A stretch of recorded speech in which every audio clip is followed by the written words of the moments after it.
Hello everybody, this is LTMKD bringing you a replay of me playing in the Strv 103.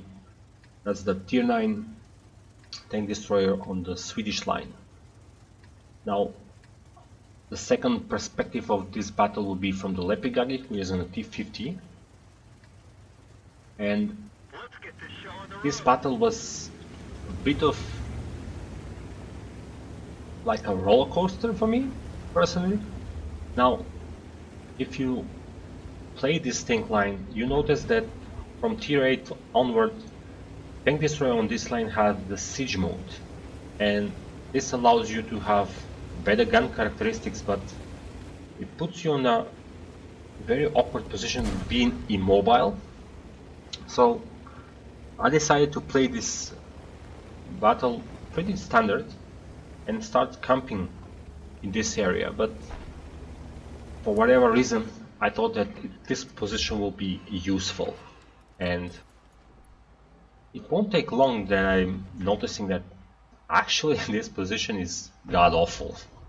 I'm not effective in this battle, but I stick around thinking maybe someone will come from the other sometimes aggressive spotting that they are doing over there on the D7 and E7 line. But we are not spotting anything here, so I'm just waiting for things to come up, to start happening. I saw Black Prince in the middle, which is also awkward, and you will notice that this is not battle that people played standard.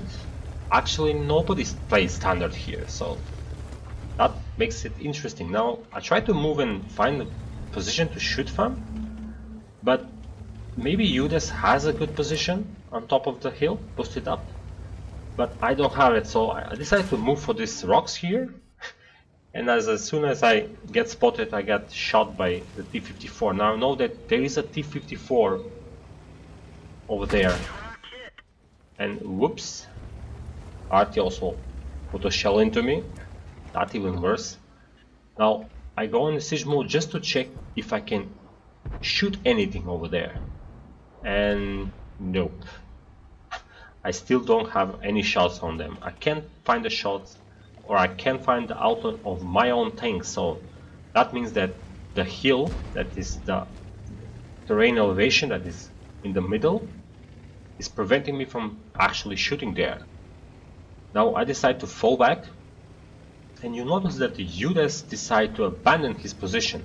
Now I'm looking at the T-54 who was spotted by the Lorraine, and I'm moving and moving and looking for him, thinking I'm hoping that he won't shoot at me and I'll be able to escape safely.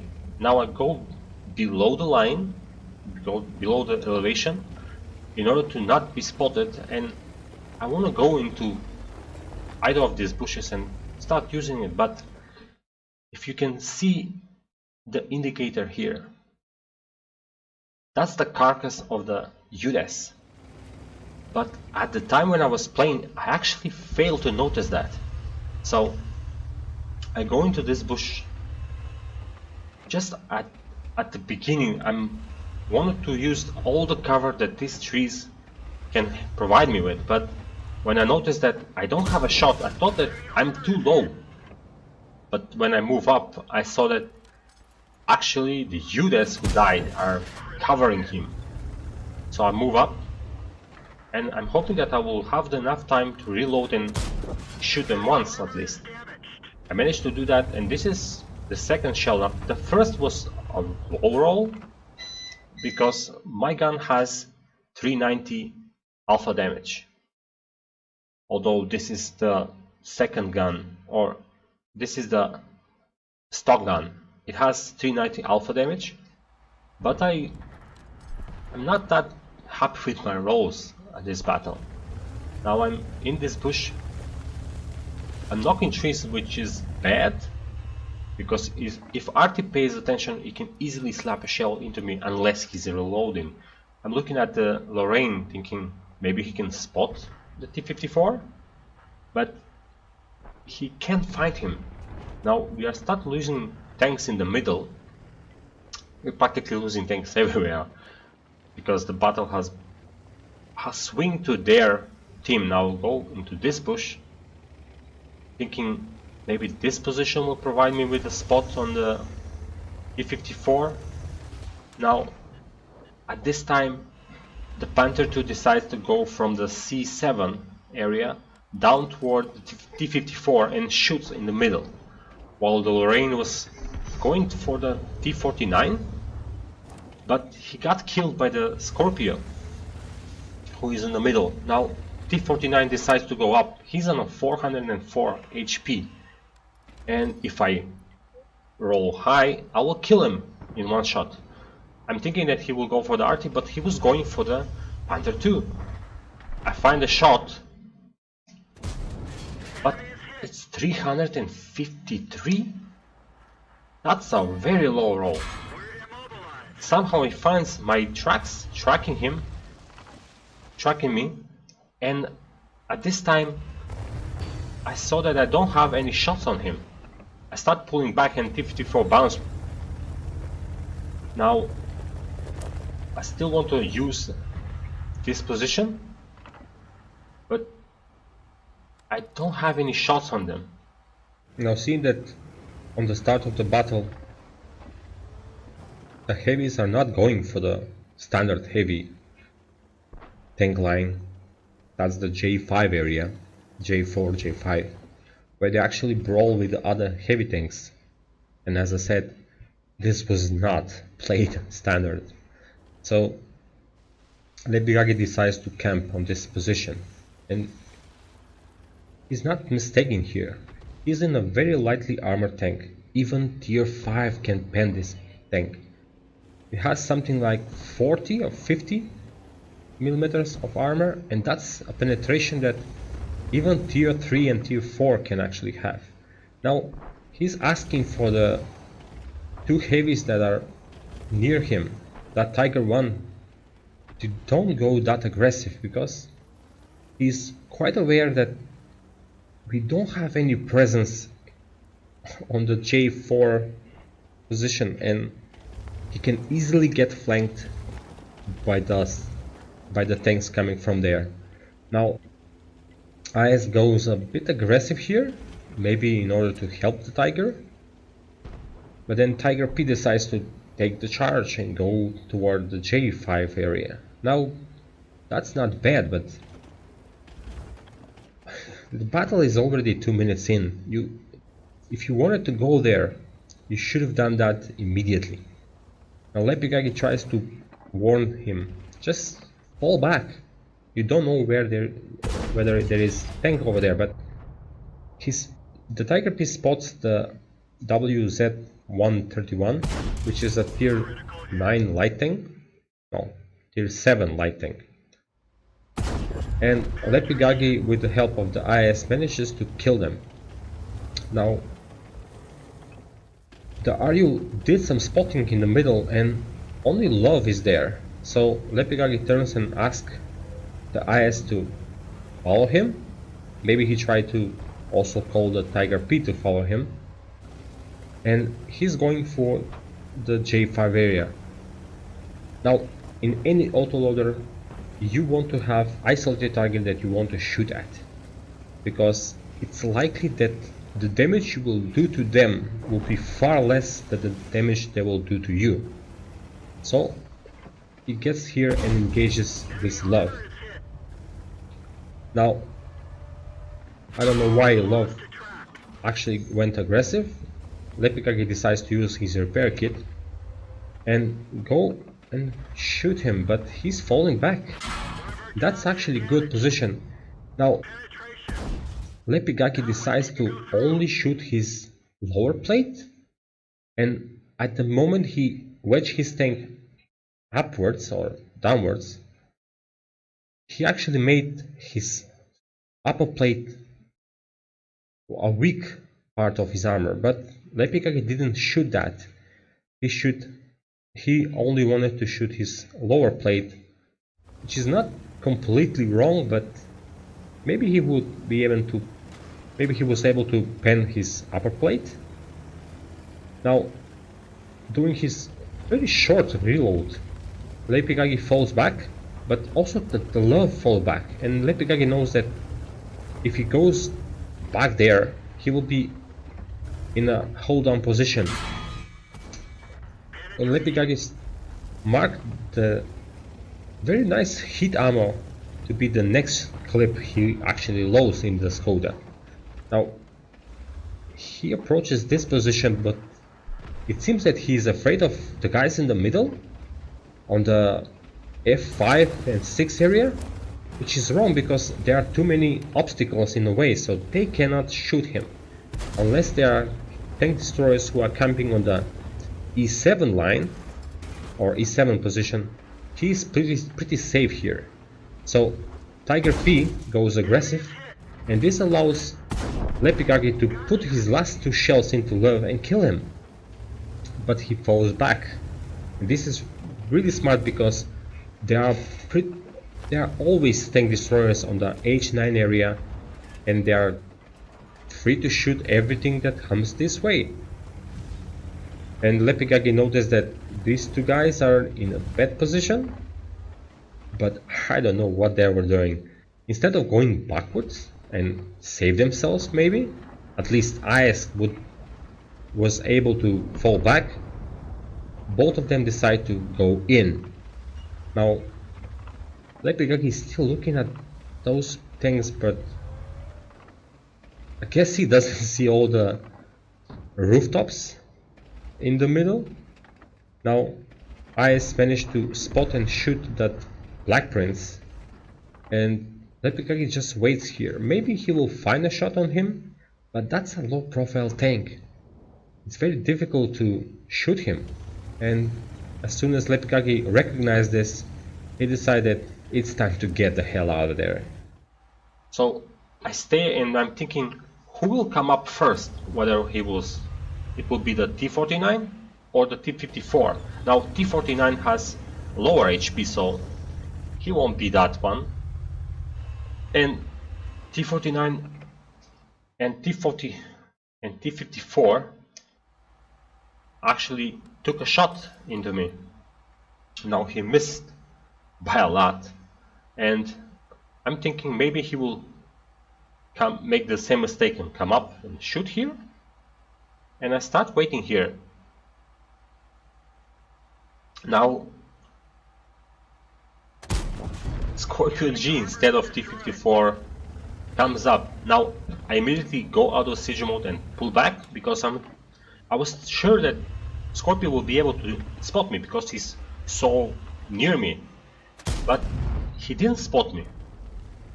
I repeat the same process, thinking that T-54 will be still in the same position, but clearly that guy knows what he was doing, so he moved.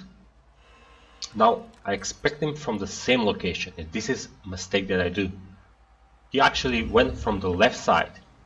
I did find a shot because the gun characteristic of this tank, especially in the siege mode, are excellent, but Artie put a shell into me. Now I missed that 1 second time in order to kill him, and he stays alive. Now he's not coming from behind that rock. I noticed that T-49 died to Lepigagi in the middle, and now I'm just here waiting. The only thing that I can hope for is someone makes a mistake and I can shut him down. But I don't want to go aggressive, so I stay around here and just camp.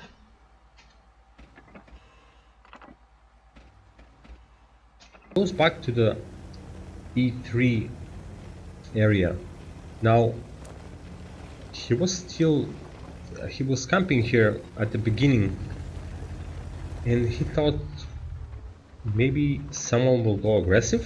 It's actually a smart thing to do because we are losing this battle quite handily. There are 3 tanks up on us, and 2 of them are actually heavy tanks. Now he decides to go in the middle, maybe provide me with some help, and he's trying to wedge his tank up to spot something.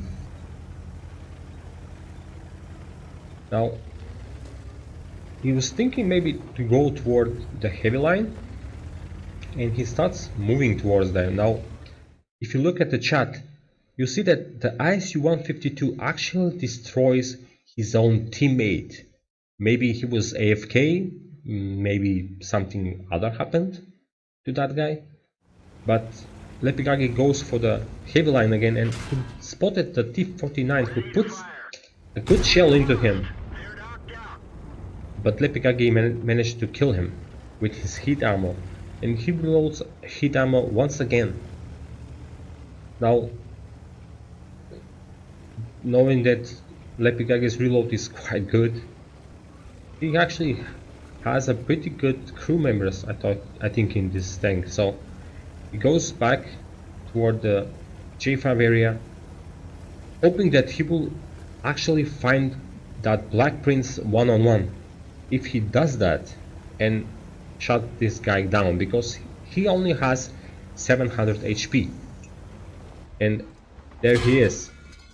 Now, he doesn't need the ammo rack, at least not now, and he carefully puts each shell into the hull of that gun of that guy, because if he shoots at the tracks, the heat will be absorbed by them.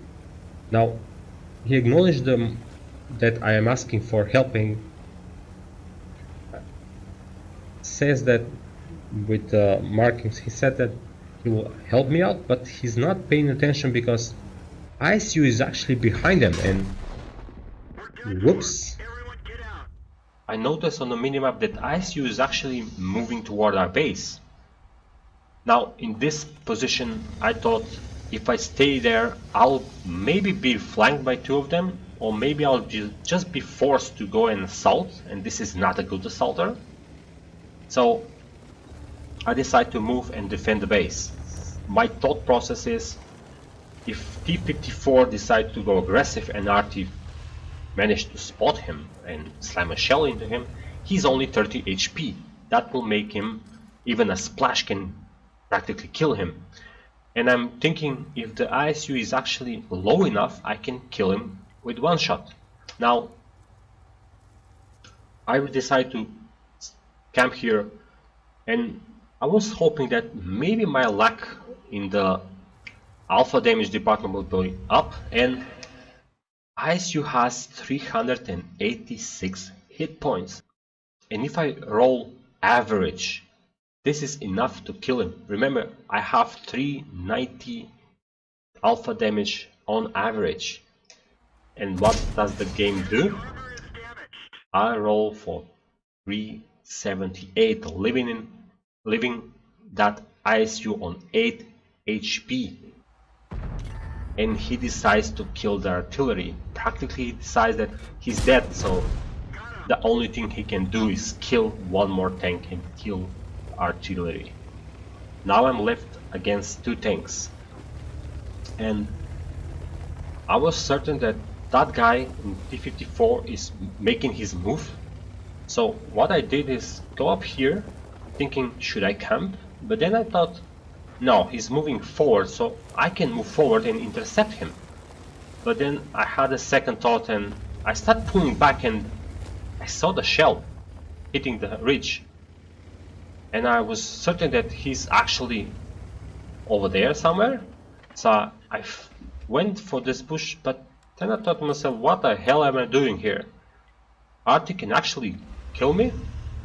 So I went in, knocked the tree, go out of siege mode, and then fall back.